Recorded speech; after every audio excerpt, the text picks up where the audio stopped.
Listeners, welcome back to another episode of the Legacy Podcast. We're in today for number 105. So we have been flying out these episodes. We've had a lot of guests on, which has been amazing. I'm actually going to touch base on why sort of networking and having guests on the series is such an important thing to me, and it means a lot for the series and the benefits that it provides to us as individuals. But overall today, obviously, sun is shining and we're in today for Sunday. Now, Sundays, I've mentioned this on a previous podcast, they mean literally so much to me because I spend a lot of my time planning and it essentially sets the tone for the week ahead. So my week has essentially started on Sunday. You know, I'm going to spend the majority of today planning my days out, planning my content, ensuring that the team is all checked in, and better yet, we are around 7-8 days out from the gym's opening.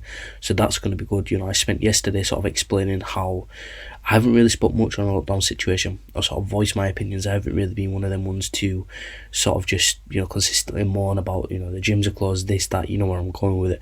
I've sort of just been heavily focused on what's going on around me. I mean, honestly speaking, I haven't had time to do anything else besides the member site and focusing on growing my team, working with the clients.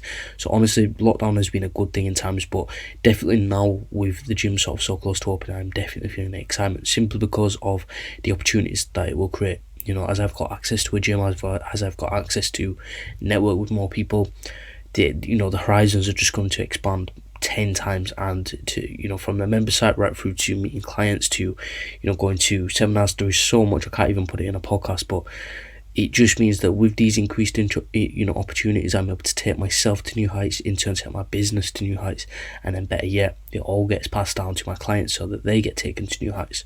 So I've really spent a lot of lockdown sort of getting clear on who I want to work with, what I want to achieve with my team, and the systems and strategies that I can put in place to create a better experience. You know, I've spent a lot of time within the onboarding process, the systems. Typically speaking, last night, I spent pretty much all of last night, I was absolutely bashing the life out of Tesco and MyFitnessPal online just so I can expand my food database. So basically, as a client, I don't provide set meal plans, as let's say I'm not legally in a position to do so, but that being said, I can provide calories, macros, and sample meal plans. So as a client, you know, it's easier said than done saying you've got to follow 2,000 calories and, you know, XYZ protein, carbs and fats. To someone who is new to all that may seem like complete gibberish to them. So by me providing, you know, a sample meal plan, it gives a bit of guidance as to how they can create structure within their meal plans and their food choices that are relevant to those specific calories. So in order for me to create more food choices available and give them more of a spectrum to choose from, and in turn increase their adherence, I spent all of last night literally expanding the food database. It's got something silly like, honestly speaking, maybe 200 plus foods. It's mad. But yeah, as you can tell from the tone of this podcast so far, guys, development has sort of been a motive for this lockdown, and I think it's definitely going to show because there's a lot of stuff that I've been planning and it is now coming to sort of play as sort of normality comes back in. I've mentioned this again on a previous podcast. I think I had a guest. It was either Ollie Carson or Sam Marriott, but the idea here is that you want to treat your business like a chessboard and you want to play the right pieces at the right times. And a lot of, you know, lockdown for me, I've been planning, you know, it could be a series with a member site, it could be, you know, a level of education I'm due to reach, and then I will apply that level of education to, you know, my actual business.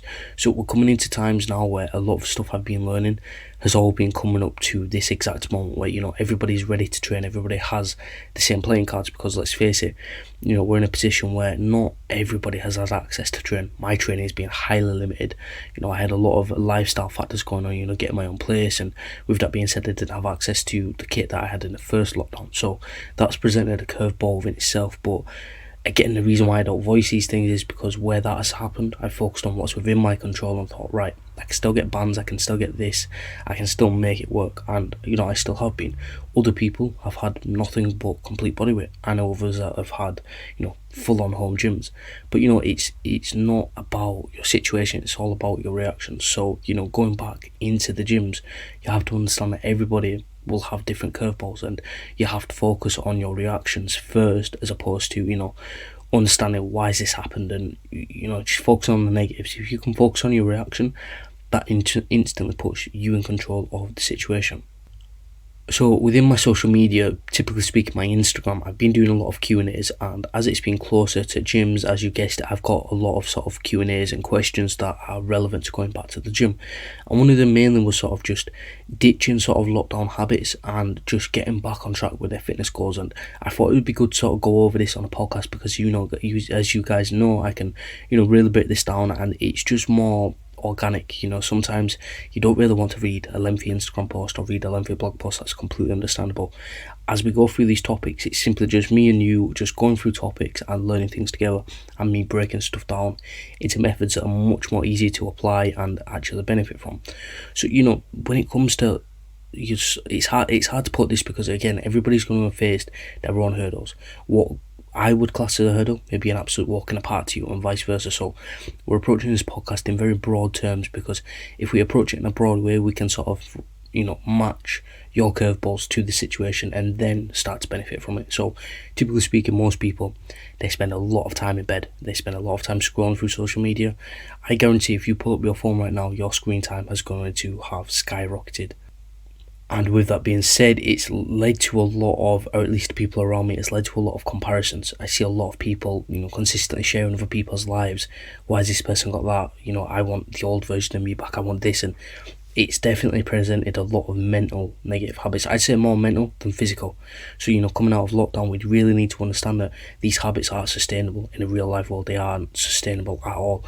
And we need to look to change those habits. So what I've been doing is heavily focusing on morning routines. If you can wake yourself up with purpose, with direction, and give yourself a reason to get out of bed, then lo and behold, you will actually do it. The number one reason why a lot of people are sort of staying in bed and scrolling through social media is because when they look at their actual options available, they have nothing else to be doing. They have, what else is to do other than sit on TikTok and scroll and share this and compare myself to that? I mean, think about loads of little stuff. There's been so many toxic trends. We had essential hoodies. People desperately spending hundreds and hundreds of pounds. It's just a plain hoodie with essentials on. We need to understand that these trends are designed to really separate people and bring out the worst in people. And I've seen so many people just stretch their bank accounts just to be able to fit in or post an Instagram photo.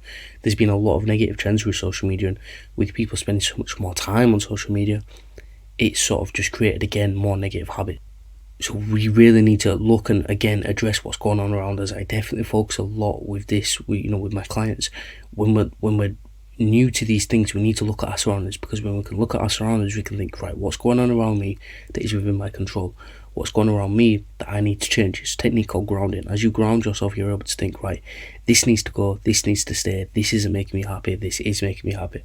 And again, I'm speaking very broadly, very sort of simple terms here, but the idea here is that if you've been going through lockdown, you've been presented with your own hurdles, your own curveballs, we need to understand and address these habits that they aren't sustainable long term. Scrolling through social media, snacking every other hour of the day, just general negative thoughts, none of that is going to produce the results that you want. And when we're around 7-8 days out from gyms opening, it then creates this panic. So let's face it, everybody's created negative habits, but now we have this sense of panic, and it's like, oh shit, how can I instantly get somebody ready?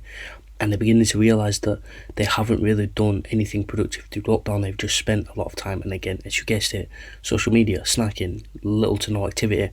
So we've got to essentially understand that these habits need to be gone, and we need to replace these habits with more positive cues. So where you would spend an hour scroll through social media or snacking, you would use it to get a gratitude journal.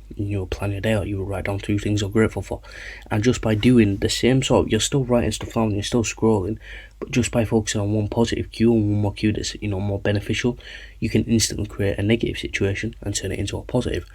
If you've got 2 people, one person's morning routine, they wake up whenever, they snooze their alarm, they've got TikTok, they've got Instagram, they scroll, they wake up and they're like, why has this person got a Ferrari and I don't?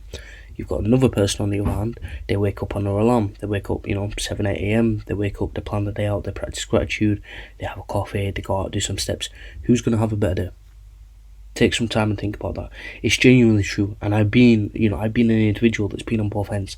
I remember going through some times where I've spent days in bed, and at times it's almost like you feel like you're paralysed, but you've got to understand that my morning routine is a reflection of that person that I was back then.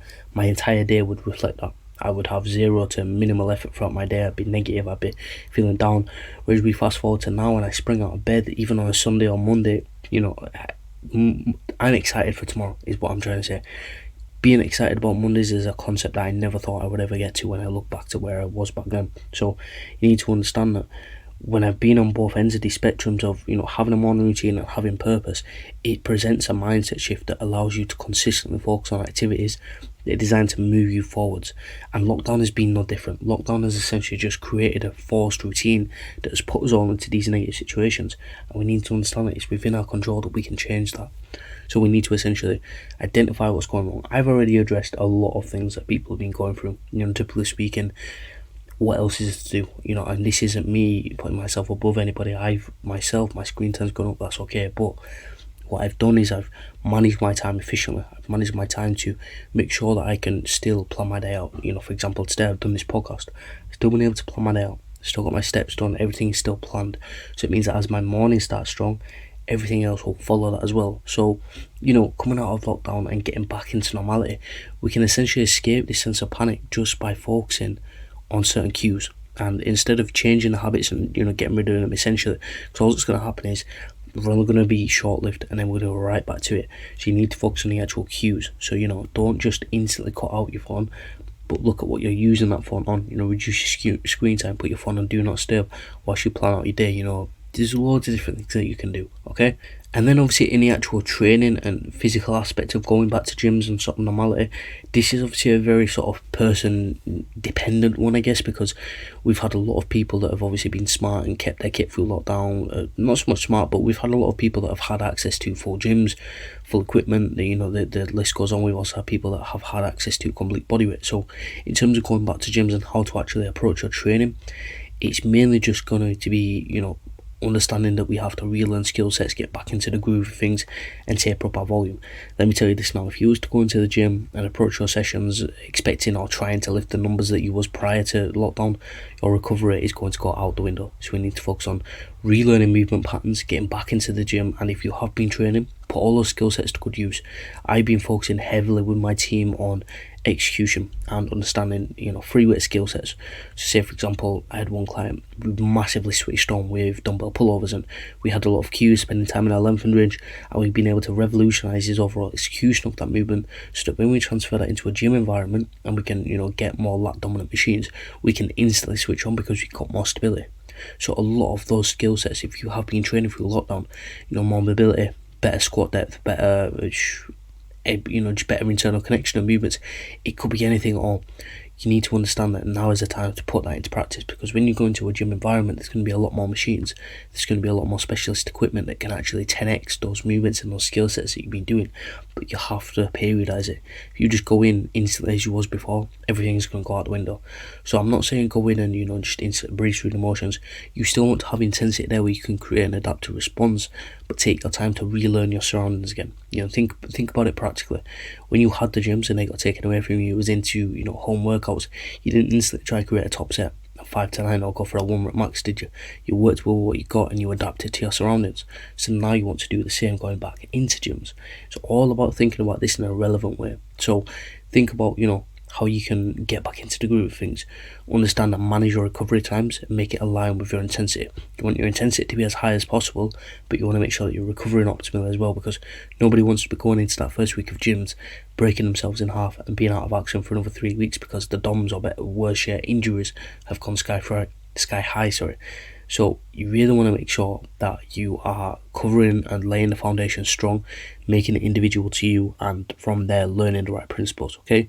So we're going to wrap the podcast up there, guys. I'm not too sure how long I've been whittering on for, but hope you enjoyed the episode, guys, and I've got some more guests lined up soon.